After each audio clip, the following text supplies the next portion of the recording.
வெயிலில் முடியலடா சாமி. வா சில்லுன்னு அப்பா. அதே பார்க்குறாரா கொஞ்சம் பில்டப் காமிச்சு. Sir welcome sir. பார்க்கறதுக்கு பெரிய கஸ்டமர் மாதிரி இருக்கிறாரு சார். என்ன சார் பார்க்க போறீங்க? எல்லாமே இருக்கா? எல்லாமே இருக்கு சார். 1 கிலோ தக்காளி இருக்கா சார்? அது மட்டும் இல்லை சார். வேற என்ன சார் பார்க்க போறீங்க? டிவி பார்க்கலான்னு வந்திருக்கேன் சார். வாங்க சார் பார்க்கலாம். சார் இந்த லைன் ஃபுல்லாகவே டிவி தான் சார். நீங்கள் எந்த டிவினாலும் பார்க்கலாம் சார். சார் உங்களுக்கு எந்த டிவி பிடிச்சிருக்கோ அதை பாருங்கள் sir. Okay okay okay sir கொஞ்சம் பார்த்து நேருங்க சார். கஸ்டமருக்கு வந்துருக்காங்க, போய் பார்த்துட்டு வந்துடுறேன் சார். பார்த்துன்னு போயிட்டான். பா மாறி பண்ணா செம்மையாக இருக்கும்.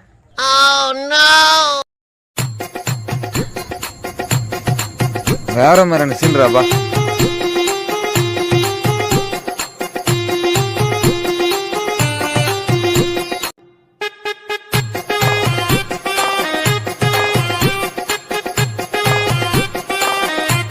கஸ்டமரை வேற விட்டு வந்துட்டோம்.